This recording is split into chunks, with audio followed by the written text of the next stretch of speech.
Hari ni Kak nak busy sikit. Maklumlah nak launching Kak nak punya lip gloss kan. 10.30 malam baru sampai rumah.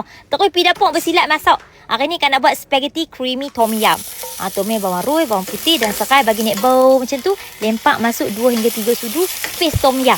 Lepas tu masuklah udang, soto. Kalau ada bubuh yang spaghetti tu, yang hang rebus itu, kacau dia, masukkan daun limau purut.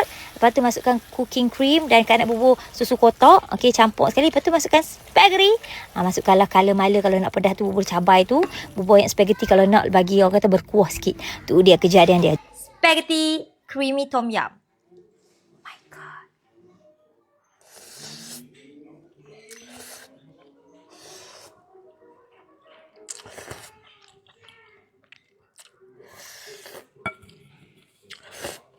Apa yang Kak Nak akan release first lip gloss Kak Nak sendiri. Kak Nak suka lip gloss sebab lip gloss ni nampak muka kita lagi yang penting dalamnya ada vitamin E untuk lembapkan bibir, skin.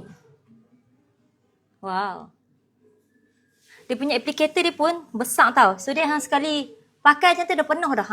Ini cantik, sangat cantik. So untuk coat darling dia ada macam a bit glitter-glitter dalamnya, nampak tak? Okay, nampak wow. Alright. Untuk siapa yang kulit-kulit sawo matang pun boleh pakai warna ni. Cantik. Yang ni bombshell.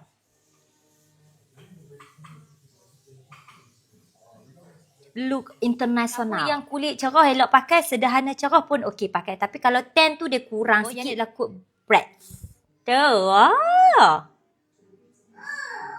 Vibe muda Barbie, warna-warna romantik. Ini colour dia. Dia ada coat chill. Dia lawa sebab dia ada glitter-glitter, faham tak? Ini warna paling sesuai kalau you seorang yang sangat berani and seorang yang romantik sikit. Nak buat macam ala-ala lip tint pun boleh. Letak macam ni. Letak sikit je tapi still nampak finishing dia glossy and tak mengeringkan bibir. Warna yang last adalah warna solar. Okay, dia macam tu. So launching 12 bulan 12 pukul 9 malam. Kak Nak akan bagi harga special. Kita akan bersama seseorang yang bersama-sama dengan Kak Nak akan live together. Mesti yang pun terkejut. Black edition untuk kening. So siapa yang beli masa live, hampa akan dapat harga special untuk kedua-dua. 12 bulan 12 pukul 9 malam.